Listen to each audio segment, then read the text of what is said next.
Most people think viral videos are luck, but what if I told you? They're predictable. You've seen it before. A random video, no fancy editing, no big name, and somehow it explodes. Views keep climbing, comments keep pouring in, shares don't stop, and you sit there thinking, what do they know? That I don't. Because deep down, it doesn't feel random. It feels like there's something behind it, a pattern, a system, a kind of psychological understanding. Most people never notice. Look around for a moment. Open YouTube, scroll slowly. You'll start to notice something strange. The videos that pull you in, they don't feel like content. They feel personal.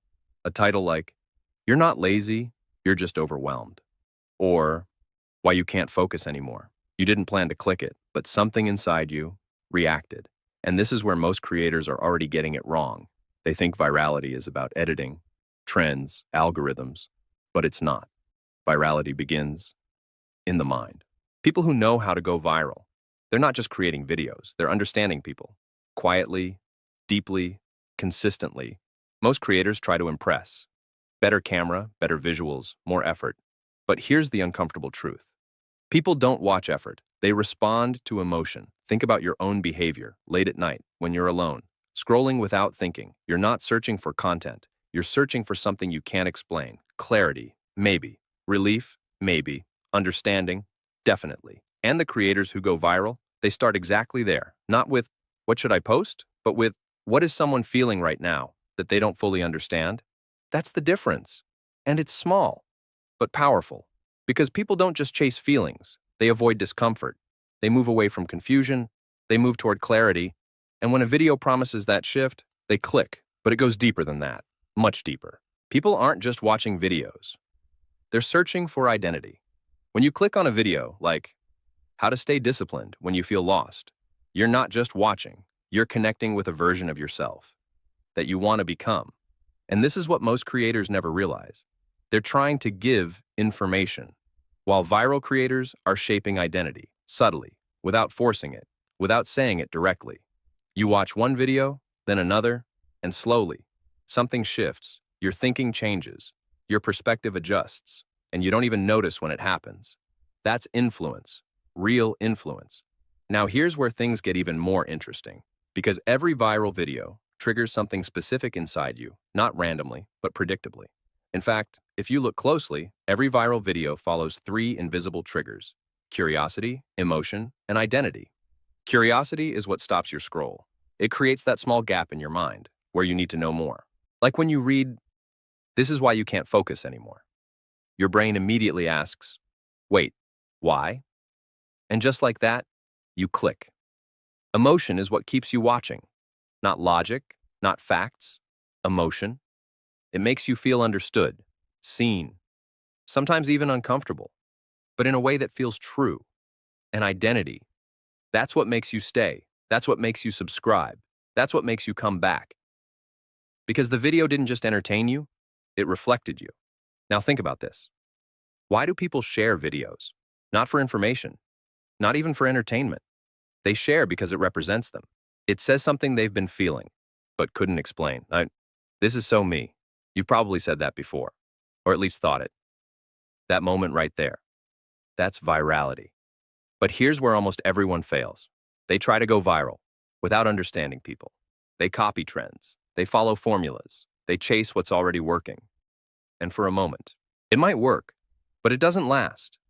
Because real virality isn't imitation, it's observation.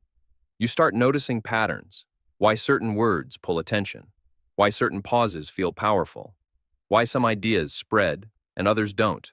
And over time, you stop guessing. You start understanding. But there's something uncomfortable in all of this, something most people don't want to admit. Your attention is not as random as you think. It can be guided, predicted, even influenced without you realizing it. And the people who truly understand virality, they don't fight this. They work with it, not by manipulating, but by aligning with how humans naturally think and feel. Because short-term virality is easy. Shock people, trigger fear, create drama, and you'll get views. But long-term trust, that's different. That requires understanding, consistency, respect for the viewer. You've probably seen creators who went viral once and then disappeared because they chased attention, but never built connection. and connection is what sustains growth. There's also patience involved, a kind of quiet patience that nobody talks about. People who truly understand virality, they spend time observing, testing, failing, without noise, while nobody is watching, and then one day, something clicks. From the outside, it looks like luck, an overnight success, but from the inside, it's awareness, built slowly, over time. You begin to see things differently. You notice what others ignore. You understand what others guess. And that's when everything changes. Because now, you're not trying to beat the algorithm. You're understanding the human behind the screen. And once you see that clearly, content becomes simpler. Not easier, but clearer. You stop asking, how do I go viral? And start asking, what does this person feel right now? That single shift changes everything. So the next time you see a viral video, don't just watch it. Pause. Observe. Ask yourself, what made me click? What made me stay? What made me feel something? Because those answers, they're not random. They're patterns. And once you start seeing those patterns, you can't unsee them. You begin to realize virality isn't magic. It's psychology, curiosity, emotion, identity, working together, quietly, inside the human mind. And maybe the reason some people go viral isn't because they're louder or more talented, but because they understand people just a little better than everyone else. And if you learn that, even slowly, even imperfectly, you won't just create videos. You'll create something people recognize themselves in. Because in the end, people don't remember what you posted. They remember how your content made them feel.